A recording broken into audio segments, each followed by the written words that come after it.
મિત્રો નમસ્કાર. ગુજરાત રાજ્યની ચારેક સરકારી કૃષિ યુનિવર્સિટીઓમાં એગ્રીકલ્ચરમાં એડમિશન મેળવવાની પ્રોસેસ ચાલુ થઈ ગયેલ છે, જે આપ સૌને અગાઉ પણ વિદિત કરવામાં આવ્યા છે કે જે Gujarat state agricultural university common admission એટલે કે GSAUCA આ પોર્ટલ ઉપરથી આપ સૌએ ઓનલાઈન માધ્યમથી ફોર્મ ભરવાનું રહેશે.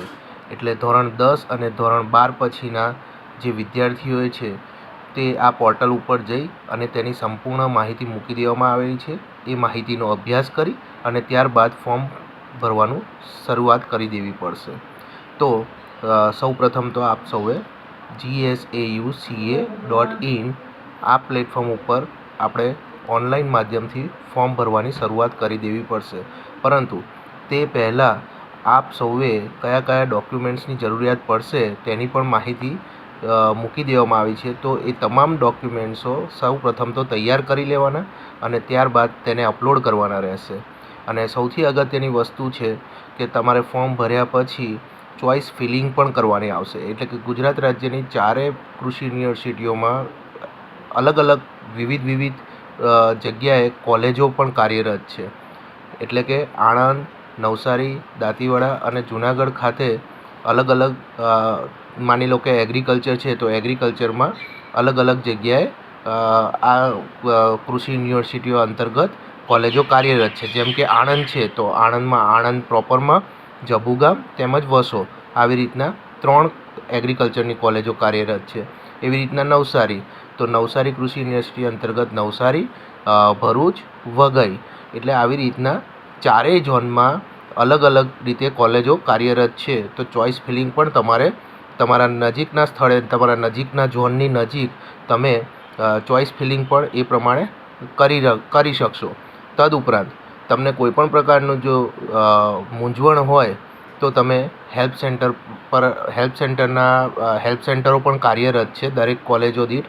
તો એ કોલેજો પર જઈ તમે રૂબરૂ મુલાકાત કરી અને સંપૂર્ણ આ જે કોલેજોમાં જે કોઈ ડિપાર્ટમેન્ટ્સ છે તેની વિઝિટ લઈ, કોલેજની વિઝિટ લઈ, કયા કયા અભ્યાસક્રમોમાં કેવા પ્રકારના વિષયો ભણવાના આવશે તો આ તમામ પ્રકારની માહિતી આપને ત્યાં કોલેજમાં રૂબરૂ જશો તો પણ આપવામાં આવશે. તદુપરાંત કઈ કોલેજ આપના ઘરથી નજીક પડશે તે પણ તમે ત્યાં જઈ રૂબરૂ મુલાકાત લઈ અને તમે નિર્ણય લઈ શકશો. એટલે ચોઇસ ફિલિંગનું સ્ટેજ આવે તે પહેલાં મારો ખાસ આગ્રહ એ રહેશે કે તમે કોલેજોમાં જઈ અને રૂબરૂ મુલાકાત કરો. રૂબરૂ મુલાકાત કર્યા પછી તમને તમારા સંતાનને એડમિશન લેવાનું હશે અથવા તો એ પોતે જ હશે તો એને પોતાને આઈડિયા આવશે કે મને આ કોલેજ મારા ઘરથી નજીક પડશે અને આ એગ્રીકલ્ચર વિષયમાં મારે શું ભણવાનું આવશે, કેવા સબ્જેક્ટ્સ આવશે તે વિશેની તમામ પ્રકારની માહિતી કોલેજે રૂબરૂ પણ જશે તો પણ આપવામાં આવશે. અધરવાઇઝ આના ઘણા બધા પ્રકારના તમે જે કોઈ તમારે મૂંઝવણ હોય તો તમે દરેક યુનિવર્સિટીની વેબસાઇટ પર જશો. માની લો કે નવસારી કૃષિ યુનિવર્સિટી છે તો www.nau.in, આણંદ કૃષિ યુનિવર્સિટી છે તો AAU.in અને જુનાગઢ કૃષિ યુનિવર્સિટી છે તો JAU.in. તદુપરાંત સરદાર કૃષિનગર દાંતીવાડા એગ્રીકલ્ચર યુનિવર્સિટીનું SDAU.edu.in. એટલે આ જે વેબસાઇટ્સ છે એ વેબસાઇટ્સ પર તમે ઘરે બેઠા પણ ઓનલાઈન માધ્યમથી જોઈ શકશો કે આ યુનિવર્સિટી અંતર્ગત કઈ કોલેજો કાર્યરત છે.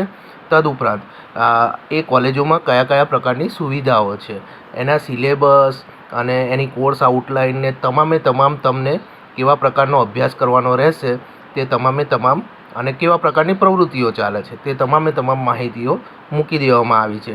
એટલે ચૂકશો નહીં, કૃષિ ક્ષેત્રે પોતાની કારકિર્દી બનાવો. ધન્યવાદ. જય હિન્દ, જય ભારત, જય ગરવી ગુજરાત.